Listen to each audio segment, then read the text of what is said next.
ఈరోజు మానవ జాతి శాంతి మార్గాన నడవాలి. శాంతి ద్వారా, భక్తి ద్వారా ఒక సన్మార్గాన్ని సూచించి చెడు మార్గాన్ని వదిలి సన్మార్గం ద్వారా అభివృద్ధి పదం వైపు నడవాలి అని ఒక స్ఫూర్తిని నింపి ఈరోజు ఈ దేశంలోనే 15 కోట్ల మంది గిరిజనులకు ఆదర్శప్రాయుడిగా డాక్టర్ బాబాసాహెబ్ అంబేద్కర్ రచన ద్వారా ఇచ్చిన రిజర్వేషన్లనే కాదు, ఒక సామాజిక కట్టుబాటును మనందరికీ బోధించిన సంత్ శ్రీ సేవాలాల్ మహారాజ్ యొక్క జయంతి ఉత్సవాలు అధికారికంగా జరపడం తెలంగాణ రాష్ట్ర ప్రభుత్వ బాధ్యత అని చెప్పి నేను భావిస్తున్నా. తెలంగాణ ఉద్యమంలో, తెలంగాణ రాష్ట్ర ఏర్పాటులో, తెలంగాణ రాష్ట్ర పునర్నిర్మాణంలో మా లంబాడ సోదరుల యొక్క పాత్ర ఎవరు తీసివేయలేనిది, ఎవరు మర్చిపోలేనిది. ఉద్యమం సందర్భంగా తెలంగాణ రాష్ట్రం ఆలస్యమైనప్పుడు ఓ సురేష్ నాయక్, ఓ కవితా నాయక్ లాంటి వాళ్ళు ఆత్మ బలిదానాలు చేసుకొని తెలంగాణ రాష్ట్ర సాధనలో ముందు భాగాన నిలబడి ఉస్మానియా కాకతీయ యూనివర్సిటీలలో మా లంబాడ యువకులు ప్రత్యేకమైన పాత్రను పోషించి ఈరోజు తెలంగాణ రాష్ట్రాన్ని సాధించారు. ఈ సాధించిన తెలంగాణ రాష్ట్రంలో దళితులతో పాటు గిరిజనులకు అత్యంత మేలు జరగవలసిన అవసరం ఉన్నది. ప్రభుత్వం రచించే ప్రణాళికలలో అది సంక్షేమం కావచ్చు, అభివృద్ధి కార్యక్రమాలు కావచ్చు, రాష్ట్ర ప్రభుత్వంలో భాగస్వామ్యం కావచ్చు, ఈ వర్గాలకు సముచితమైన స్థానాన్ని కల్పించడమే కాకుండా సముచితమైన గౌరవాన్ని వాళ్ళకి ఇవ్వవలసిన బాధ్యత ఏర్పడిన ప్రభుత్వాలకు ఉంది అని చెప్పి నేను స్పష్టంగా భావిస్తున్నా. అందుకే మిత్రులారా, నేను బాధ్యత చేపట్టిన తర్వాత ఈ సందర్భంగా ఒక్క అంశాన్ని నేను ప్రస్తావించదలుచుకున్నా. 2006 సంవత్సరంలో మొట్టమొదటిసారి జిల్లా పరిషత్ ప్రాదేశిక మెంబర్గా మిడ్జిల్ మండలంలో నేను స్వతంత్ర అభ్యర్థిగా ఎన్నికల బరిలో దిగిన. మిడ్జిల్ మండలంలో అత్యధిక తండాలు ఉన్నాయి, గిరిజన జనాభా ఉంది. ఆనాడు డాక్టర్ వైఎస్ రాజశేఖర రెడ్డి గారి హవా జరుగుతున్నప్పుడు కూడా తండాలలో ఉండే యువకులు ఆ రోజు అండగా నిలబడి ప్రతి తండాకు నన్ను తీసుకెళ్లి పరిచయం చేసి మిడ్జిల్ మండలంలో మొట్టమొదటిసారి రాజకీయంగా జడ్పీటీసీగా నన్ను గెలిపించిన దాంట్లో గిరిజన సోదరులు, ముఖ్యంగా లంబాడ యువమిత్రులు అత్యంత క్రియాశీలక పాత్ర పోషించింది. 2006 సంవత్సరంలో సరిగ్గా 20 సంవత్సరాల క్రితం 2006 జూన్ జూలై అనుకుంటా ఆ మాసంలో మొట్టమొదటిసారి నేను ప్రజాప్రతినిధిగా ఎన్నికైనా. ఇది 2026 సంవత్సరం. 4 నెలల్లో నేను 20 సంవత్సరాలు ప్రజా జీవితాన్ని పూర్తి చేసుకోబోతున్నా. ఈ 20 సంవత్సరాల రాజకీయ ప్రస్థానంలో జడ్పీటీసీగా కావచ్చు, శాసన మండలి సభ్యుడిగా కావచ్చు, 2 సార్లు శాసనసభ్యుడిగా కావచ్చు, ఒకసారి పార్లమెంట్ సభ్యుడిగా కావచ్చు, కాంగ్రెస్ పార్టీ అధ్యక్షుడిగా, ఈనాడు తెలంగాణ రాష్ట్ర ముఖ్యమంత్రిగా ఈ 20 సంవత్సరాల సుదీర్ఘమైన రాజకీయ ప్రయాణంలో ప్రతి సందర్భంలో లంబాడ సోదరులు నాకు అండగా నిలబడ్డరు. ఈనాడు వివిధ వర్గాలతో పాటు లంబాడ సోదరులు అండగా నిలబడ్డారు కాబట్టి అది మిడ్జిల్ మండలమైనా, మహబూబ్ నగర్ జిల్లా స్థానిక సంస్థల ఎమ్మెల్సీగా అయినా, కొడంగల్ శాసనసభలో కొడంగల్లో ఎమ్మెల్యేగా అయినా గిరిజనులు ముఖ్యంగా లంబాడ సోదరులు పూర్తి స్థాయిలో అండగా నిలబడ్డరు. ఈరోజు ఈ హోదాకు రావడంలో మీ వంతు సహాయము, మీ వంతు అండదండలు ఉన్నాయి. అందుకే ఈనాడు ఈ వేదిక మీద నుంచి మా మిత్రులు అడ్లూరు లక్ష్మణ్ గారికి నేను ఆదేశాలు ఇస్తున్నా. అదేవిధంగా స్పెషల్ చీఫ్ సెక్రటరీ సవ్యసాచ్ ఘోష్ గారికి నేను ఆదేశాలు ఇస్తున్నా. తెలంగాణ రాష్ట్రంలో ఉన్న అన్ని తండాలకు బీటీ రోడ్లు వెయ్యాలి అని నేను ఆదేశాలు ఇస్తున్నా. ఈనాడు మా లంబాడ యువకులు చైతన్యంతో వివిధ జిల్లాలు వివిధ రాష్ట్రాలకు వెళ్ళి వ్యాపారాల రూపంలో ఆర్థికంగా ఎదిగినరు. తండాలో ఉన్నవాళ్ళు సైకిల్ మోటార్లు కొనుక్కున్నారు, బయటకు వచ్చిన వాళ్ళు కార్లు కొనుక్కున్నారు.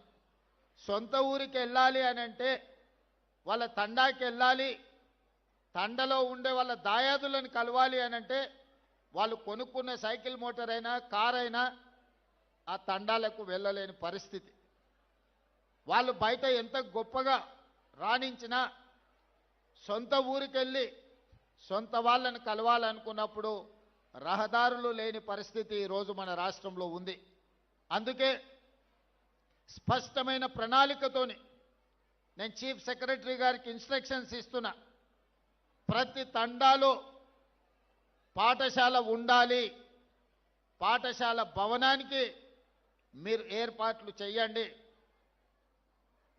దాదాపుగా కొన్ని వేల గ్రామ పంచాయతీలను గత ప్రభుత్వం చేసిన అన్నది, కానీ ఏ గ్రామ పంచాయతీలో గ్రామ పంచాయతీ భవనం లేదు.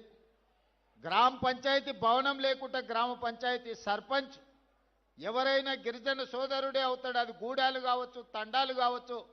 గ్రామ పంచాయతీ లేకుండా ఏ విధంగా వాళ్ళు పరిపాలనను ముందుకు తీసుకెళ్తారు? అందుకే గిరిజన గ్రామ పంచాయతీలో రాష్ట్రంలో ఎన్నుంటే అన్ని గ్రామ పంచాయతీ భవనాలు నిర్మించడానికి మీరు ప్రణాళికలు సిద్ధం చేయండి. అదేవిధంగా ఈ గూడాలకు ఈ తండాలకు కనీసం ఒక్కటైనా బీటీ రోడ్డు ఉండాలి. మీకు ఎవరైనా బంధువులు వచ్చినా మీ పిల్లలకి ఎవరైనా పిల్లని ఇవ్వాల్సి వస్తే పిల్లగాన్ని చూడడానికి రావాలంటే ఊరికి రావడానికి దారి లేకపోతే ఇక పిల్లని ఎవరిస్తారా మీకు? అందుకే ఖచ్చితంగా ప్రతి తండాకు రోడ్డు వేసే ప్రణాళికను ఈరోజు తీసుకోవాలి అని చెప్పి మా ట్రైబల్ సెక్రటరీ గారికి ఆదేశాలు ఇస్తున్నా. ఇదే కాదు, తాగడానికి మంచినీళ్ళు, అవసరమైన నీళ్ళ ట్యాంకులు, మిషన్ భగీరథ మీద వేల కోట్లు ఖర్చు పెట్టిన ఆదిలాబాద్ ప్రాంతంలో నేను పర్యటన చేసినప్పుడు చాలా తండాలకు గూడాలకు తాగునీరు ఈ రోజుకు రావడం లేదు. కొన్ని ప్రాంతాలలో కరెంటు కూడా లేదు. ఎందుకంటే ఫారెస్ట్ వాళ్ళు మీకు కరెంటు పోల్స్ వేసి మీ గూడాలకు తండాలకు కరెంటు ఇవ్వనివ్వడం లేదు ఫారెస్ట్ రూల్స్ ప్రకారం. అందుకే అన్ని తండాలలో గూడాలలో కరెంటు లైన్లు వేయడానికి ఎక్కడైతే ఇబ్బంది ఉందో కంప్లీట్గా సోలార్ ద్వారా మీకు కరెంటు ఇచ్చి మీ వ్యవసాయ పంపు సెట్లు, సోలార్ పంపు సెట్లు ఇచ్చి మీరు వ్యవసాయం చేసుకోవడానికి అన్ని రకాల ప్రణాళికలను ఈరోజు సిద్ధం చేస్తున్నాం. ముఖ్యంగా పైలట్ ప్రాజెక్టు కింద ఈరోజు అచ్చంపేట శాసనసభ నియోజకవర్గాన్ని మొత్తం తీసుకున్నాం. 40,000 వ్యవసాయ పంపు సెట్లు ఈరోజు సోలార్ పంపు సెట్లు అక్కడ ఉండే రైతాంగానికి ఇవ్వదలుచుకున్నాం. ప్రధానంగా అందులో గిరిజనులకే అత్యధికంగా ఉపయోగం ఉన్నది. అందుకే ఈనాడు మీ సంక్షేమం కోసం, మీ అభివృద్ధి కోసం, మీ భవిష్యత్ ప్రణాళికల కోసం ఈ రాష్ట్ర ప్రభుత్వం పనిచేస్తున్నది. ఇదే కాదు, ఈరోజు మీరు ఆలోచన చెయ్యండి. ఆనాడు తెలంగాణ రాష్ట్రం వచ్చిన తర్వాత 10 సంవత్సరాలు పేదలకు రేషన్ కార్డు ఇవ్వడానికి కూడా ఆ ప్రభుత్వానికి చేతులు రాలే. కానీ నేను బాధ్యత చేపట్టిన తర్వాత పేదవాడి గుర్తింపు, పేదవాడి గౌరవం, పేదవాడి సంక్షేమమే రేషన్ కార్డు. ఆ గుర్తింపు, గౌరవం, సంక్షేమం ఇవ్వాల్సింది ప్రాథమిక బాధ్యత రాష్ట్ర ప్రభుత్వానిదే. అందుకే లక్షలాది రేషన్ కార్డులు పేదవాళ్లకు అందించిన చరిత్ర, అందులో ముఖ్యంగా లంబాడ సోదరులకే అత్యధికంగా ఈరోజు రేషన్ కార్డులు అందుకునే విధంగా ప్రణాళికలు సిద్ధం చేసి వాళ్ళకి ఇచ్చినాం. రేషన్ కార్డు ఇచ్చి వదిలేయలే. ఇంతకుముందు మా బలరాం నాయక్ గారు చెప్పినట్టు ఆనాడు దొడ్డు బియ్యం ఇచ్చేది. దొడ్డు బియ్యం ఇస్తే మా లంబాడ సోదరులు తీసుకెళ్లి బర్లకు దాన పెట్టేది. ఎన్నడూ వాళ్ళు తిన్న సందర్భమే లేదు. లేకపోతే రేషన్ షాపోడే బయట నుంచి బయటనే అమ్ముకునేటోడు. అందుకే ఈ విధంగా మాఫియాగా మారి మిల్లర్లు దళారులు దోసుకుంటున్నారు. పేదవాడు ఆత్మ గౌరవంతో బతకాలి అని అంటే సన్న బియ్యం ఇవ్వాలి అని ఈరోజు తెలంగాణ రాష్ట్రంలో 3,17,00,000 మంది పేదలకు సన్న బియ్యం ప్రతి మనిషికి 6 కిలోల బియ్యం ఇస్తున్నాము. ఈరోజు పెద్దలు తినడమే కాకుండా వాళ్ళ సంటి పిల్లలకు కూడా ఈ సన్న బియ్యం వండి ఈరోజు ఆ పిల్లలకు భోజనం పెడుతున్నారు. నేను ఒక గిరిజనుడి ఇంటికి భద్రాచలంలో వెళ్ళి స్వయంగా బియ్యంతో వండితే ఎట్లా ఉంటుందో ఆ గిరిజనుల ఇంట్లో కూర్చొని నేను భోజనం చేసి వచ్చిన. ఎందుకంటే మనం ఇస్తున్న బియ్యం సరైన విధంగా ఉన్నాయా లేవా అని. ఈడ ఇంతమంది మా గిరిజన సోదరులు ఉన్నారు. 90% మీకు అందరికీ సన్న బియ్యం వస్తున్నాయని నేను భావిస్తున్నా. ఈరోజు అందరూ సన్న బియ్యం తింటున్నారు. దీనివల్ల 2 ప్రయోజనాలు. రాష్ట్ర ప్రభుత్వం మీకు సన్న బియ్యం ఇవ్వడం వల్ల సన్న బియ్యం రావడమే కాదు, అంతకుముందు సన్న బియ్యం 60 రూపాయలు కేజీ ఉండే మార్కెట్లో ఇవాళ 45 రూపాయలకు తగ్గింది. ఎవరైనా కొనుక్కోవాలన్నా కూడా ధర తగ్గి ఈరోజు పేదలకు సన్న బియ్యం కూడా అందుబాటులోకి వచ్చినాయి. ఇదే కాదు, వ్యవసాయ భూములు ఉన్న వాళ్ళకు ఉచిత కరెంటు ఇచ్చినాం. నేను పాదయాత్రకు పోయినప్పుడు పేదలు మా దగ్గరకు వచ్చారు. పట్టణ ప్రాంతాలలో ఉన్న పేదలు నా దగ్గరకు వచ్చి చెప్పినారు, భూమి ఉన్నవాడికే ఉచిత కరెంటు ఇస్తున్నావు, మరి మేము పేదవాళ్ళం మా ఇంటికి బిల్లులు కడుతున్నాం కదా అని. అందుకే ఈనాడు పేదవాడికి కూడా 200 యూనిట్లు ఉచిత కరెంటు ఇవ్వాలి అని ఈరోజు రాష్ట్ర ప్రభుత్వం తీసుకొని 2 సంవత్సరాల నుంచి అమలు చేస్తే 51 లక్షల పేదల కుటుంబాలు ఈరోజు 200 యూనిట్ల ఉచిత విద్యుత్తును ఈరోజు వాడుకుంటున్నాయి. ఇక్కడున్న చాలామంది గిరిజన కుటుంబాలు, లంబాడ కుటుంబాలు, దళిత కుటుంబాలు ఈరోజు 200 యూనిట్ల ఉచిత విద్యుత్తును గ్రామాలలోనే కాదు పట్టణాలలో కూడా ఇవాళ మీ కరెంటు బిల్లులు మిగులుతున్నాయి.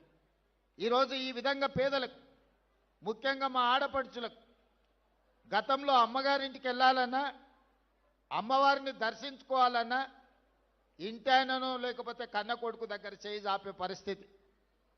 వాళ్ళు దసరా పండుగకు అడిగితే ఉగాదికి వదిలే ఏం తొందర ఉంది, ఏం మునిగిపోతుంది అని అంటే బాధపడేటోళ్ళు. అరే అమ్మని చూసొద్దామంటే బస్ కిరాయి లేని పరిస్థితులు అని. కానీ ఇవాళ ఈ 2 సంవత్సరాల డిసెంబర్ 9, 2023 నాడు మొదలుపెట్టినాం. 2 సంవత్సరాల 2 నెలలు పూర్తయింది. 9,000 కోట్ల రూపాయలు ఈరోజు ఆడపడుచులకు ఆర్టీసీలో ఉచిత బస్సు ప్రయాణానికి రాష్ట్ర ప్రభుత్వం ఖర్చు పెట్టింది. ఇక్కడ ఉన్న మా ఆడపడుచులందరూ, మీరు ఉద్యోగులు కావచ్చు, విద్యార్థులు కావచ్చు, లేదా సామాన్యమైన మహిళా గృహిణులు కావచ్చు, ఎక్కడైనా ఎప్పుడైనా ఎవరైనా ₹1 బస్ కిరాయి మిమ్మల్ని అడిగినరా? ప్రారంభించిన రోజు నేను చెప్పిన, నేను ఎక్కడికో వెళ్తే ఒక అక్క వచ్చి అయ్యా బస్ ఎక్కితే కిరాయి అడిగితే ఏం చేయాలని. ఏం లేదమ్మా, నా ఫోటో జేబులో పెట్టుకో, సూపి మా తమ్ముడు పట్నంలో ఉంటాడు, కిరాయి పైసలు ఆయన ఇస్తాడు తెచ్చుకోపో అని.